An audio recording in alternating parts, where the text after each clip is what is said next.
saya ingin bertanya tentang hal-hal rukyah gitu, karena setahu saya Pak Muntawa ini spesialis lah ya, kalau ada acara-acara rukyah tempat umum itu pasti Bapak ada ya. Jadi pertama mungkin rasa penasaran kami tentang rukyah ini, apa tujuan utama diadakan rukyah itu Pak? Terima kasih Ibu Hajah Zarnelia MPD. Sedikit akan saya jelaskan berkaitan dengan rukyah apa sih. Rukyah itu sebenarnya kalau orang Jawa, wabil khusus yang beragama Islam, itu rukyah itu sudah ada sejak zaman dulu. Cuma namanya yang berbeda.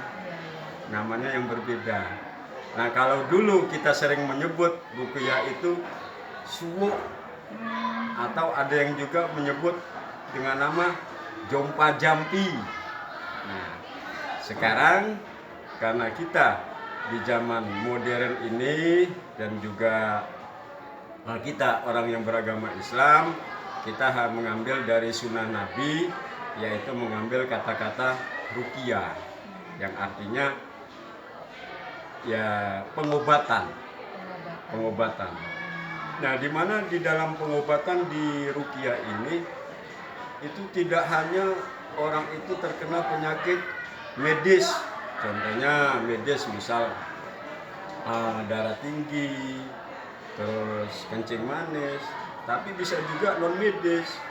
Contoh, orang kok sering pusing, terus kenapa kok orang sering kesurupan.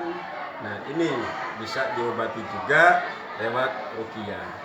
Tapi intinya Bu Haja dan para pemirsa sekalian, bahwa rukyah itu tujuan yang paling utama adalah agar umat Islam itu benar-benar menggunakan Al-Quran sesuai dengan fungsinya, yaitu bahwa Al-Quran itu adalah syifa, obat bagi kaum muslimin untuk penyembuh. Nah, maka di sini ingin mempopulerkan kepada khalayak ramai, khususnya orang yang beragama Islam, bahwa kita ini obat itu tidak jauh dari tempat kita. Kadang obatnya itu hanya kita taruh di atas lemari, tetapi kita tidak dapat memanfaatkan obat yang ada itu, yaitu Al-Quran. Jadi sementara itu Ibu Haja penjelasan dari saya. Satu lagi Pak. Oh iya. Tadi kan penjelasan tentang rukyah, tujuan rukyah, kemudian prosesnya gitu lah. Kan kita orang-orang awam pengen mau ikut rukyah, pengen penyembuhan dengan Al-Quran. Proses yang harus kita lewati, seperti orang yang ingin berobat melalui rukyah, itu gimana caranya sampai dia bisa sembuh dan mengikuti rukyah tersebut. Iya, terima kasih Bu Haja. Berkaitan dengan pengobatan, penyembuhan, itu memang segala sesuatu yang menyembuhkan adalah Allah Subhanahu wa Ta'ala, tetapi kita sebagai manusia hanya bisa berusaha.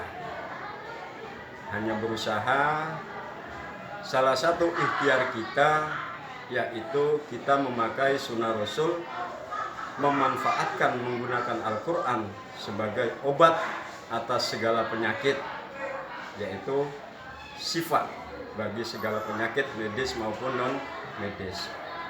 Misal orang itu terkena penyakit non medis, kenapa kok warungnya kelihatannya barang-barangnya banyak, tokonya banyak, kok nggak pernah laku, misal nggak pernah laku.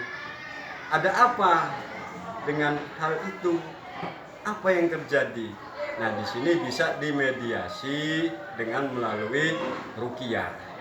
Di dalam mediasi rukyah ini kita tidak langsung merukyah warung tersebut dan tidak langsung merukyah orang tersebut. Di dalam ilmu rukyah, maka yang harus kita cari dulu buhulnya. Buhul. Nah, jadi buhul itu apa? buhul itu adalah sumber atau berupa barang yang ada di sekitar lingkungan rumah kita yang dikirim oleh orang lain ataupun yang datang sendiri melalui jin. Nah, maka buhulnya itulah yang harus kita hilangkan terlebih dahulu.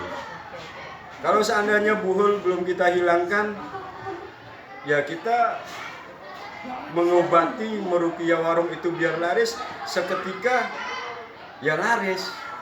Tapi mungkin besok ya nggak laris lagi karena buhulnya masih ada. Contohnya seperti itu, Bu Haja. Iya, iya. Cukup ya. Terima kasih Pak ya. Oke. Ya, sama-sama Bu Haja.